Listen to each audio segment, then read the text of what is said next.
On the rocky shores of a remote island, there stood a lighthouse that had guided ships safely for generations. But the lighthouse was also known for the haunting melody that emanated from the sea on stormy nights, a song that lured sailors to their doom. The locals believed it to be the song of a siren, a mythical creature with a beautiful voice that bewitched all who heard it. Emma, a marine biologist, arrived on the island to study the marine life and investigate the strange phenomenon. She had heard the stories but dismissed them as mere superstition. Her primary focus was the unique ecosystem surrounding the island, but she couldn't help but be intrigued by the legend of the siren. One evening, as a storm rolled in, Emma decided to stay at the lighthouse to observe the sea. The wind howled, and the waves crashed against the rocks, but amidst the chaos, she heard the haunting melody. The song was beautiful and sorrowful, filled with a longing that tugged at her heart. Drawn by the melody, Emma ventured outside, making her way down to the shore. The closer she got, the stronger the pull of the song. She saw a figure in the water, a woman with flowing hair and shimmering scales. The siren's eyes met Emma's, filled with a mixture of sadness and hope. The siren sang of her curse, bound to the sea and forced to lure sailors to their deaths. She had once been a human woman, betrayed and transformed by a jealous lover who dabbled in dark magic. The only way to break the curse was for someone to willingly take her place, a fate she could not wish upon anyone. Emma, moved by the siren's plight, promised to find another way to free her. She spent days researching ancient texts and consulting with local elders, piecing together fragments of forgotten lore. She discovered that the curse could be broken by retrieving a magical artifact hidden in a sunken shipwreck off the coast.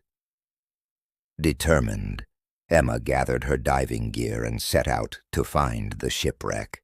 The waters were treacherous, but she pressed on, guided by the siren's song. After hours of searching, she found the wreck and located the artifact, a beautiful, glowing conch shell. As she returned to the surface, she felt a powerful current pulling her down. Struggling against the force, she managed to reach the shore, where the siren awaited. Emma presented the conch shell, and the siren's eyes filled with gratitude. The siren took the shell and sang a final haunting note. The conch glowed brighter, and a wave of energy washed over them. The siren's scales transformed into human skin, and she collapsed onto the sand, free from her curse. Emma helped the woman, who introduced herself as Celine, back to the lighthouse. The storm had passed, and the sea was calm. Selene, now human once more, thanked Emma for her bravery and kindness. The legend of the siren's song faded into history, and the island was no longer haunted by the melody of sorrow. In the heart of a bustling city stood an old clockmaker's shop, its windows filled with intricate timepieces and delicate gears. The shop had been in the same family for generations, and the current owner, Mr. Harold, was a master of his craft. But the shop also held a dark secret, one that Harold had kept hidden for years. The story begins with Oliver, a young apprentice who had recently started working for Mr. Harold. Oliver was fascinated by the art of clockmaking and eager to learn from the best. He spent long hours in the workshop, marveling at Harold's skill and precision. One evening, as Oliver was closing up the shop, he noticed a door at the back that he had never seen before. The door was slightly ajar, and a strange ticking sound emanated from within. Curious, he stepped inside and found himself in a dimly lit room filled with clocks of all shapes and sizes. At the center of the room stood a large, ornate grandfather clock. Its face was intricately carved, and its hands moved in an unusual pattern. Oliver felt a strange compulsion to touch the clock. As he did, he was transported to a different place, a dark, shadowy realm filled with the sounds of ticking clocks and distant whispers. He wandered through the eerie landscape, encountering ghostly figures who seemed trapped in a perpetual state of waiting. They spoke in hushed tones, telling him of a powerful timekeeper who controlled this realm.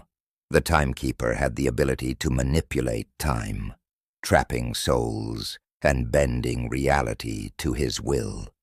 Oliver realized that the timekeeper was Mr. Harold, who had discovered the secret to manipulating time through his clocks.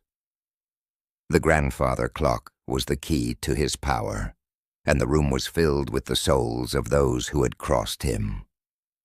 Determined to free the trapped souls, Oliver made his way to the heart of the realm, where he found Harold sitting on a throne of gears and cogs. Harold looked at Oliver with a mixture of surprise and anger. "You should not have come here," he said, his voice echoing through the chamber. Oliver confronted Harold, demanding that he release the trapped souls. Harold laughed, but his expression soon turned to one of concern as Oliver revealed a small ancient timepiece he had found in the shop. The timepiece was the original prototype, capable of undoing Harold's power. With a determined look, Oliver activated the timepiece.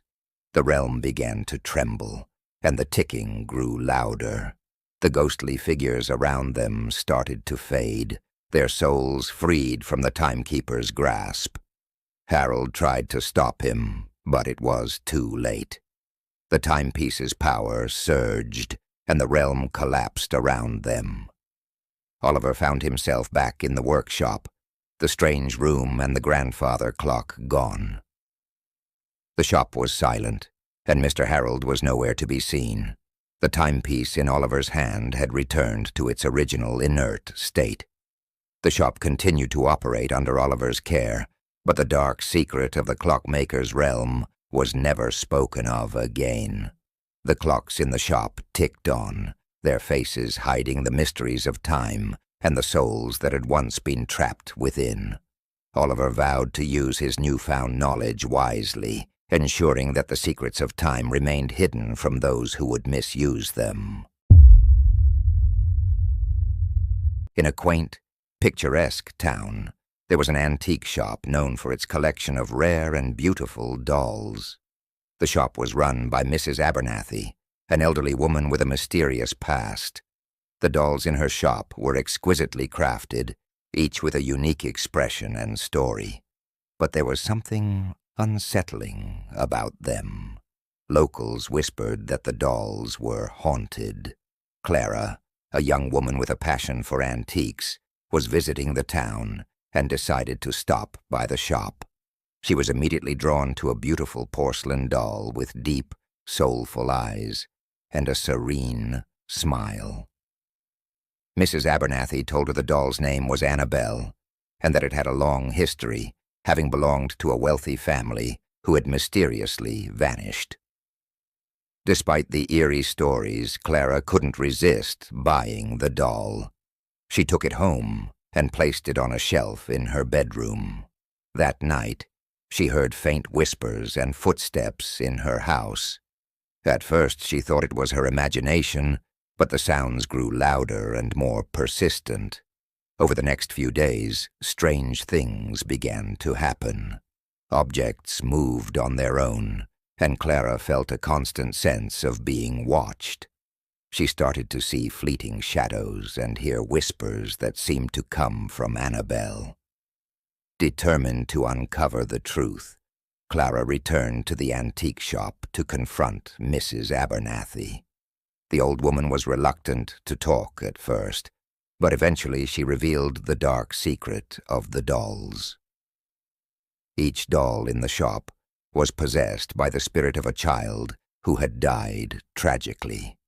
Mrs. Abernathy had once been a medium, and she had trapped the spirits in the dolls to give them a semblance of life. But over time, the spirits had grown restless and vengeful. Mrs. Abernathy explained that the only way to free the spirits was to return the dolls to the place where each child had died and perform a cleansing ritual. Clara was horrified but determined to help Annabelle and the other trapped spirits. With Mrs. Abernathy's guidance, she embarked on a journey to find the locations connected to each doll. The journey was filled with danger and supernatural occurrences. Clara faced vengeful spirits, angry at being disturbed, and experienced terrifying visions of the children's deaths. Each time she performed the ritual, the doll's spirit was freed, and the whispers grew fainter. Finally, Clara returned to the mansion where Annabelle's family had vanished.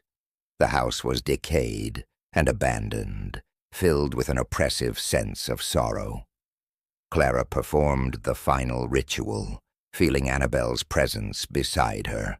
As she completed the ritual, a bright light filled the room, and she saw the spirits of Annabelle and her family, finally at peace. Clara returned to the antique shop, where Mrs. Abernathy thanked her for her bravery and compassion. The remaining dolls in the shop were now empty shells, their spirits freed from their torment. Clara left the town, forever changed by her experience, but comforted by the knowledge that she had helped the lost souls find peace.